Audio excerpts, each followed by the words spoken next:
Welcome back to the channel, Upcyclers. Today we've got a PSA reveal. It's all baseball cards today, mostly ultra modern, kind of a smorgasbord of different players. There's some high end stuff, there's some low end stuff, there's some stuff we did well on, and there's some stuff we got waxed. I believe it's a total of 20 cards. So let's get after it. Before we start, if you could please take a moment and like the video and subscribe to the channel if you do enjoy this kind of content. We put out a new video, or try to, every Friday morning at 11 a.m. And, trying to grow the channel, get to that magic 1,000 subscriber mark. We're getting close, and we would love the help. Anyway, let's get after it. This was a little bit of a miss, I guess. One of the players that I thought was an interesting prospect for the year was Geloff, the rookie coming for the A's.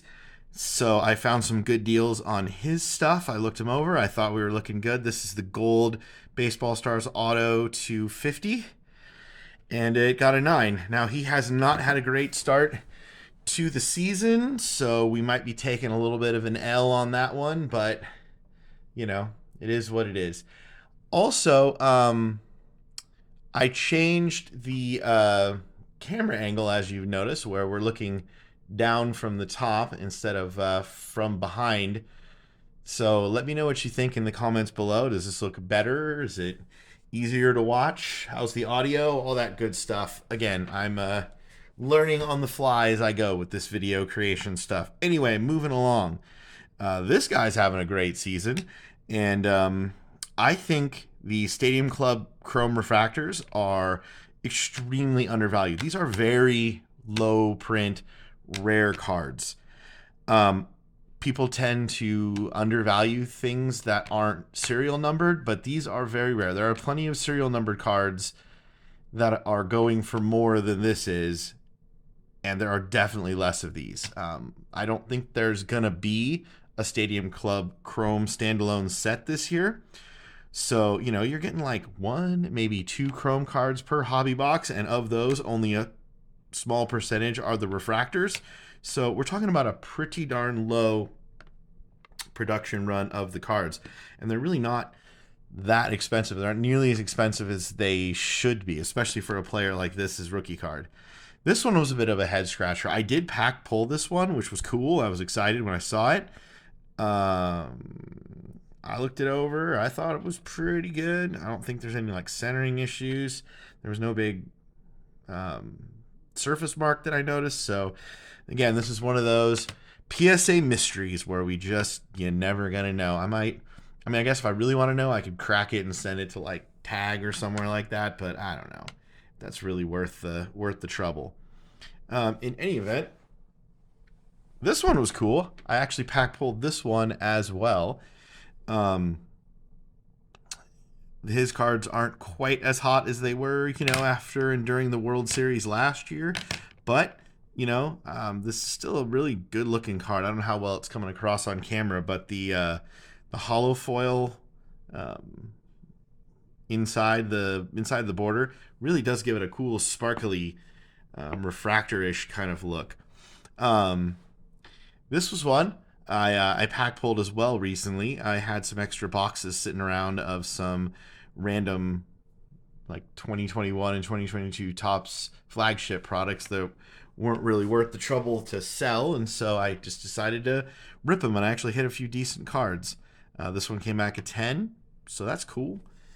This was probably the biggest card in the order, given the grade that it got. I think, at least at the time of recording, I think this might be like a pop 1 or 2. There aren't that many of these. There's probably less than 200, if that, of these that were produced. And because of the dark color all the way around in the border on most of these, and centering issues and surface issues, etc., there's not going to be a lot of 10s of this. And Philly fans do love them some Bryce Harper. So I'm not sure what I'm going to do with this. I have a little small Bryce Harper PC of a handful of cards. I might hang on to this for a while. Maybe I'll throw it up on eBay at a high price and see if somebody really wants it. I'm not sure yet, but that's a very cool card. This is the Team color border. So if you look close, you can see like the Phillies logo in the border. That's new for 2024. I really like those. They're very popular cards. Here's one that I've had sitting around in a box for a while that when he's gotten off to a hot start with the Dodgers this year, I thought, well, maybe now's the time to grade it. It was actually a redemption, and it was still in the original, sealed tops thing. So I sent it in like that, which, by the way, if you don't know, you actually can do that. You can send redemption cards into grading in whatever they came in. I know they recommend to put them in card savers in the penny sleeves and that whole thing, but you don't have to. So it was either a production issue or a centering issue, and I don't think it's centering, but then again, on the front with no borders, who knows? Anyway, that got a 9. This I was opening some 2021 Bowman Draft hunting Jackson Barrel cards a little while back, and I came across this, so I decided to send it in as well, and happy I did because it got a 10. That'll be one that I can throw up on eBay. Kind of part of the game here for a lot of people, and myself included, is, kind of balancing PC stuff with stuff that's hot and popular in the market, as well as trying to kind of guess and predict who's, maybe going to have a big season, almost sort of like playing fantasy baseball with cards. So, because this, I could have sold that raw for, I don't know, $3-4, but I can probably get, I don't know, 40 for it like this. And I only spent, because of this was all part of the monthly grading specials. So I think I only spent like $15 a card getting these graded. So that, let's say $20 I'm going to make off this card, I can put towards other cards that I might be purchasing and getting graded for my PC. That's kind of the idea. Okay. By the way, this is only half of it. The other stack here, we'll move these in. We're almost to the halfway point. Okay, this was a fail. This one just looked really good, and it was a low pop Ohtani card that I thought if it 10'd, this essentially like $2 card could be a $50 card, but it got a 9, so I'm taking an L on that one. Same deal. I thought it looked really good and really clean, and I thought if the numbers made sense, if it was going to get a 10, that you can take a $2-3 card and turn into a $40 or $50 card for a $15 investment. I only really needed to hit, I think there were a few more cards, like there's a Bobby Witt and a couple other things like that. If I hit one or two of them, it'd be break even. If I hit all of them, I'd make a couple bucks. I mean, at the end of the day, right, we're just pulling the roulette wheel of PSA to a certain degree, because it's very, very difficult. I can see a 4 or a 5. I can probably even see a 7 or an 8. But the difference between a 9 and a 10 is often next to impossible to see. And, and frankly, it's a matter of a subjective opinion of, you or I or a PSA grader looking at the card. This one probably bummed me out the most of the whole order. I actually pack pulled this one when I was opening some 2019 tops that I had a few months back. The same couple of boxes where that gold Ohtani came out of earlier. I pulled a gold Ohtani and Tatis out of some Series 2 2019, and this one looked really good. The thing that I know to look for in the Tatis cards is the little bit, you're supposed to have a tiny gap between his glove and the edge of the card. That's kind of an easy way to check centering, and like that was there, and everything looked clean. And I don't know, I mean, I guess maybe a teeny bit of white on that corner, but man, that is kind of a bummer. I already have this card in a better grade in SGC, but if I would have gotten this one in a 10, I would have kept it, because it's always better, in my opinion, more, I guess, sentimental to have something that you pack pulled, especially if it's in a equivalent grade. Here's that Bobby Witt I mentioned earlier. That did get a 10, so that's like, we'll probably make $20-30 on it. He's having a really good season. His cards are doing really well. At the time I sent this order in, his cards were doing really well. I'll be honest, I haven't looked lately, but this is the chrome base of his rookie cards. Just a cool photo, but it did get a 10, so surely that'll do okay. If that other Bryce, if the team color parallel border, team logo border, isn't the biggest card in the order, this one probably is. that was exciting. I bought this one raw off of eBay, and I think I paid a little over $100 for it, 120, $30. So this is probably $600 card now, but I'll probably keep this and add this to my small little Bryce Harper PC. Because yeah, that's a really cool card. I mentioned Jackson Merrill earlier. I got a couple of Jackson Merrills here. Here, we'll look at them together. They both got 10s. There's a refractor and the sparkle refractor. These sparkle refractors are really nice looking cards. Yeah, I got graded and sold a Volpe auto of his rookie card in one of these, and I did fantastic. I think I made almost $1,000 on that card. That was fantastic. Anywho, you know, now that his rookie cards are starting to come out, I'm probably gonna be focusing more on his rookies because, you know, I may not have mentioned it here before, but I'm probably in the minority where I'm really not a big Bowman first guy.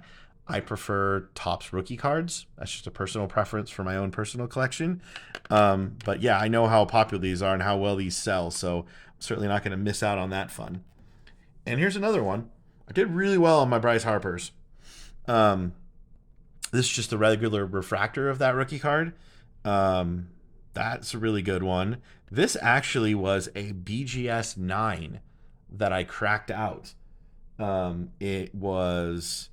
It had all 9 5s except for the surface. I think, no, not surface. The centering, I believe, was down. And I'm looking at it, and I did not see any centering problems. Sometimes on some older slabs, BGS could be a little overly critical on centering. So I was thinking at worst it was going to get a 9, which it would have, you know, would have been worth sending it in.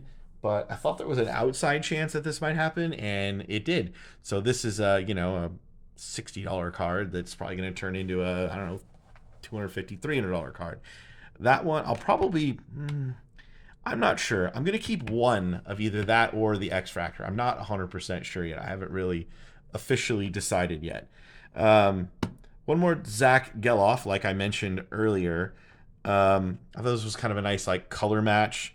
Bowman first, at least it did get a 10. I don't know what his market is looking like these days, but we'll see. This was a pack. This was a pack pull. This was from 2019 when I was opening some Stadium Club.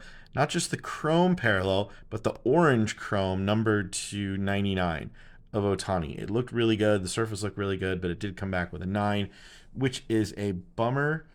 I'll probably end up selling it. Like I'm not sure. That would have been nice in a 10. And the last but not least, my only non-10 Bryce Harper, but in these big thick cards, you never expect they're going to get a good grade. They just don't. This was still sealed in the Topps top loader with their sticker on it because I guess at some point it had been a redemption. I bought it that way, but the red color match number 1 to 5, I got it at auction for a decent deal on card auto. You know, I think 2021 was his first year in Philly stuff. Maybe it was 2020. In any event, just a beautiful card. And I knew it was going to look good in the PSA slab. So that one I haven't really decided what I'm going to do with yet. But either way, it's a really cool card. I hope you enjoy it. And that, my friends, is the end. We did a little better.